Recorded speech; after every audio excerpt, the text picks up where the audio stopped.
6 বছর পর মুখোমুখি বসতে যাচ্ছেন যুক্তরাষ্ট্রের প্রেসিডেন্ট ডোনাল্ড ট্রাম্প এবং চীনের প্রেসিডেন্ট শি জিনপিং। দক্ষিণ কোরিয়ার বান্দরনগরী বুসানে এই বহুল আলোচিত বৈঠক অনুষ্ঠিত হতে যাচ্ছে। এলএমই সার্টিফাইড বিশ্বসেরা কপারে তৈরি ওয়ালটন কেবলস, যা আপনার স্থাপনাকে রাখবে সব সময় নিরাপদ। বাণিজ্য যুদ্ধ, প্রযুক্তি এবং গুরুত্বপূর্ণ খনিজ সম্পদ ইস্যু, এই তিনটি বিষয় আলোচনার কেন্দ্রবিন্দুতে থাকবে বলে জানিয়েছে দুই দেশ।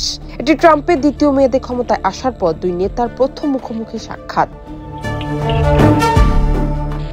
বৈঠকের আগে ট্রাম্প সাংবাদিকদের বলেন, আমি বিশ্বাস করি আলোচনার ফল বিশ্বের জন্য দারুণ কিছু নিয়ে আসবে। বৈঠকে যুক্তরাষ্ট্রের অগ্রাধিকার, চীনের সঙ্গে প্রযুক্তি বাণিজ্যের বাধা দূর করা, টিকটকের মালিকানা মার্কিন কোম্পানির হাতে হস্তান্তর করা এবং চীনকে পুনরায় সয়াবিন আমদানি শুরু করার আহ্বান জানানো। অন্যদিকে চীন চাইছে উন্নত কম্পিউটারের চিপে প্রবেশাধিকার সহজ করা, ফ্যান্টানিল সম্পর্কিত শুল্ক প্রত্যাহার এবং বন্দর ফি সংশোধনের মতো ইস্যুতে ছাড় পেতে।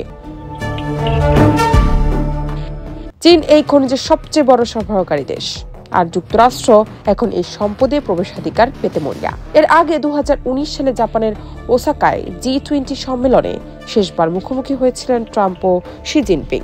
সেই বৈঠকে দুই নেতা বলেছিলেন, সংঘাত নয়, সংলাপই ভালো পথ। এবারও বিশ্ব তাকিয়ে আছে, এই বৈঠক কি পারস্পরিক সম্পর্কের নতুন অধ্যায় খুলে দেবে?